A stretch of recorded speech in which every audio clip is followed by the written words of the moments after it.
Colorblind ba ang mga aso? Welcome back to my channel, class. Ako muli si Professor Ipaliwanag ng University of Life at sa episode na ito, pag-uusapan natin kung colorblind ba ang mga aso. Marami ang naniniwalang black and white lang ang mundo ng ating mga alagang aso na para bang nanonood sila ng black and white na TV noong araw. Pero may katotohanan ba talaga ang mga ito?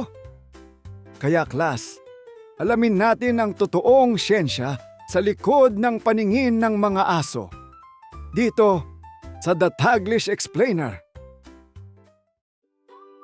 Ang topic na ito ay mula kay Aki Tenorio. Salamat sa suggestion mo.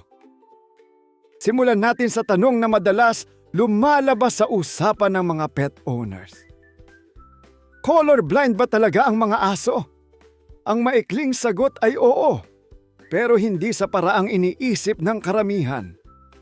Noong unang panahon, maraming siyentipiko ang naniniwalang black and white lang ang nakikita ng mga aso.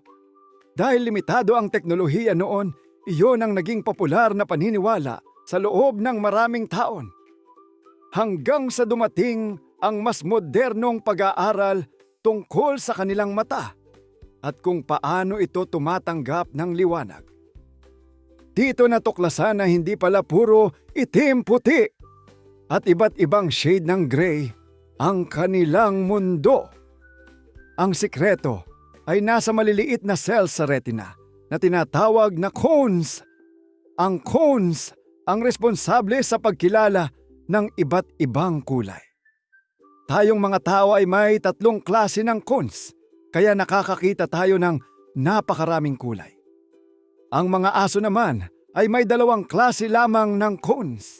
Ibig sabihin, nakakakita pa rin sila ng kulay, pero mas limitado ang kanilang color vision. Kaya ang tamang sabihin ay hindi sila totally colorblind. Mas tamang tawagin itong partial color blindness o dichromatic vision. Hindi ibig sabihin nito na mahina ang mata ng aso. Magkaiba lang ang disenyo ng kanilang paningin dahil iba ang kanilang pangangailangan sa buhay. Sa katunayan, maraming kakayahan ang mata ng aso na mas mahusay kaysa sa atin. Kaya kung minsan ay nagtataka ka kung bakit ang aso mo ay tila hindi pinapansin ang bagong kulay ng collar na binili mo, huwag kang masaktan. Hindi niya iniisip na baduy ang choice mo. Baka hindi lang ganoon kalaki ang pagkakaiba ng kulay ayon sa kanyang paningin. At habang tayo ay abala sa pagpili ng tamang shade ng sapatos, ang aso ay mas interesado kung sino ang may dalang pagkain. Ngayon naman, pumunta tayo sa mas nakakatuwang tanong. Kung hindi nila nakikita ang lahat ng kulay, ano nga ba ang hitsura ng mundo sa kanilang mga mata?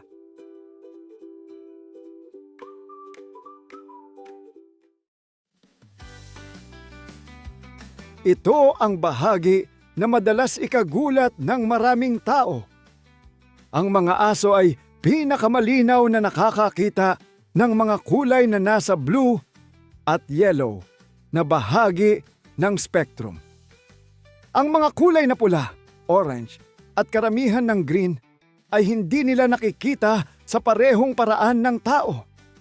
Sa kanilang paningin, maraming pulang bagay ang maaaring magmukhang brownish o dark yellow.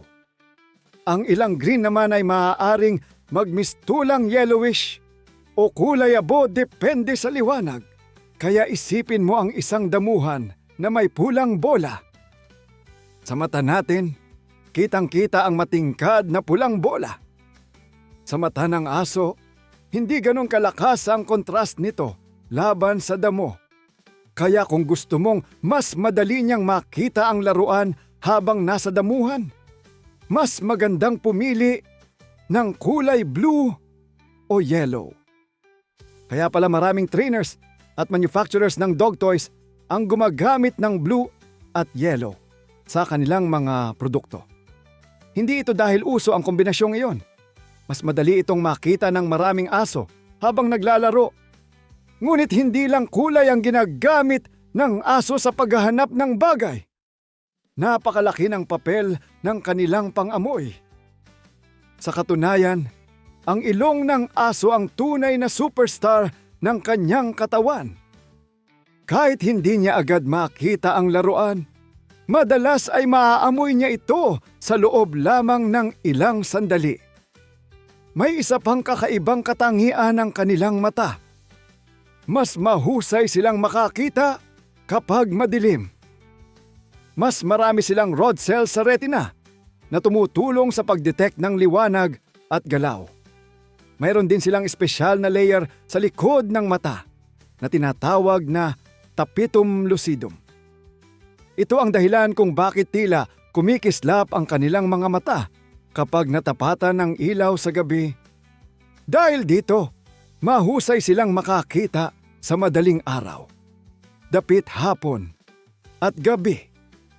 Kaya kung minsan ay nagtatanong ka kung bakit biglang tumahol ang aso sa dilim kahit wala kang makita, hindi ibig sabihin na may multo agad. Mas malaki ang posibilidad na may nakita siyang gumagalaw na hindi pa naaabot ng iyong paningin. Kaya class, sa pagtatapos ng ating discussion, ating nalaman na ang mga aso ay may uri ng color blindness. Pero hindi ibig sabihin na black and white lang ang kanilang mundo. Nakakakita pa rin sila ng mga kulay, lalo na ang blue at yellow, habang limitado ang pagkilala nila sa pula at green. Ngunit hindi ito naging hadlang para maging mahusay silang mangaso, magbantay at maging isa sa pinakamatapat na kasama ng tao. Ipinapakita lang nito na ang kalikasan ay nagbibigay sa bawat nilalang ng mga kakayahang kailangan nila upang mabuhay.